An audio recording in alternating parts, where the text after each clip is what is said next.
lot of people have been convinced that in order to have wisdom, in order to know how to do things, you have to be a dyed-in-the-wool political junkie. You have to have spent time in that arena. And I say you can gain wisdom and experience in lots of other places.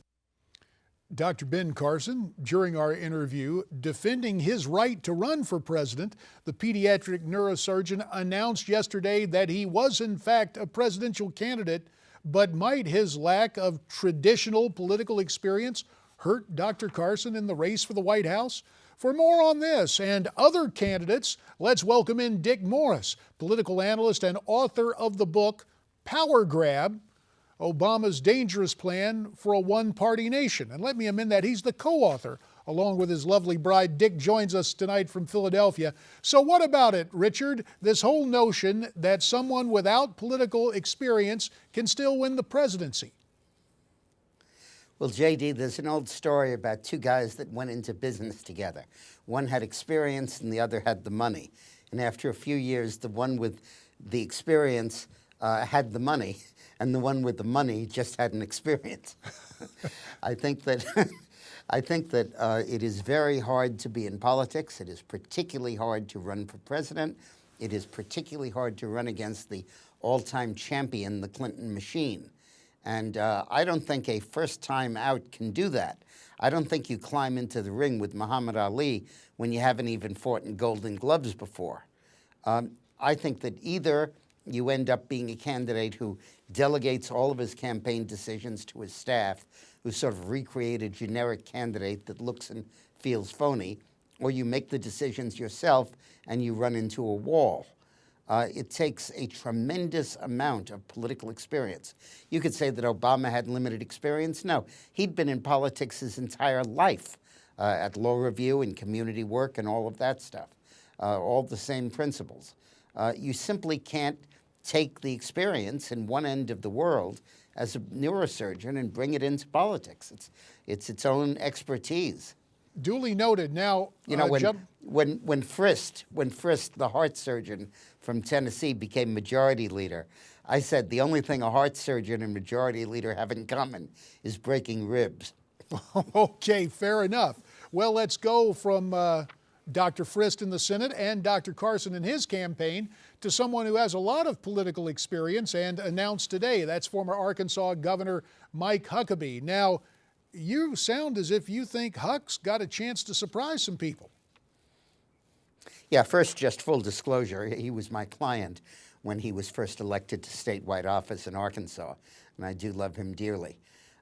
Huckabee, I think, could go all the way. I think that in 2008, he didn't realize how much the media would treat him as the second coming, if you will, of Pat Robertson, that is, a former preacher running for office, as opposed to what he is, which is the second coming of Scott Walker, a successful 10-year governor, longer than Walker, running for president.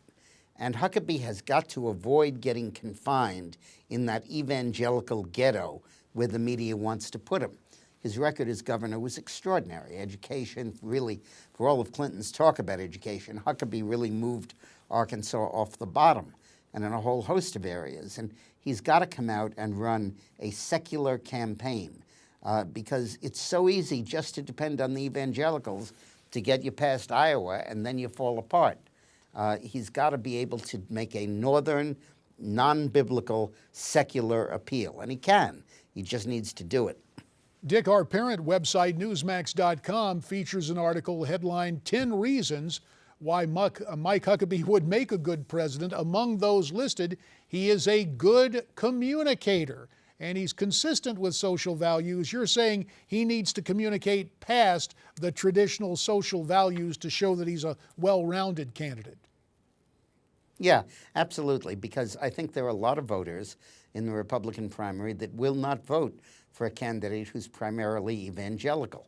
They can put up with the positions, all right, but they want someone with broader expertise, and Huckabee has it. He just didn't show it. You have written a column saying you believe Huckabee can beat Hillary. You saw Huck beat the Clinton political machine, as you alluded to, back in Arkansas. Times change, the venue changes, but you really think under the right circumstances he could do it again?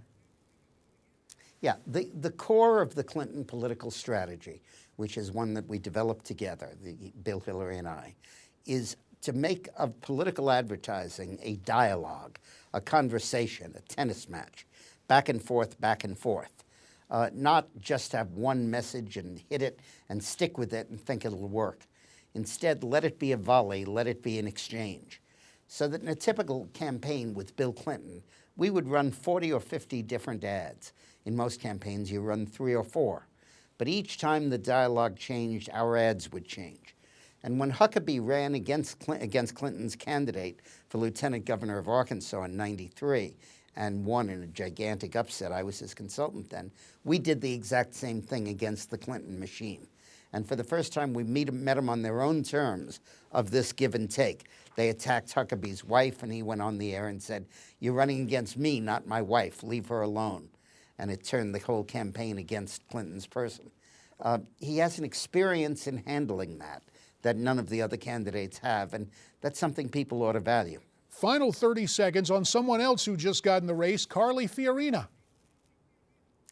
Look, I learned more about Bain Capital than I ever cared to know when Romney ran for president. I don't want to learn more about Hewlett-Packard than I cared to know with Fiorina as a candidate. I don't want one after another of the people that lost their jobs or their health insurance or their pensions being paraded into testimonial ads to convince us that Carly Fiorina doesn't care about people. Sounds We've been there. We've done that. Gotcha, Dick. We appreciate your time. A reminder, you can get Dick's best-selling book, Power Grab, by visiting powergrab411.com.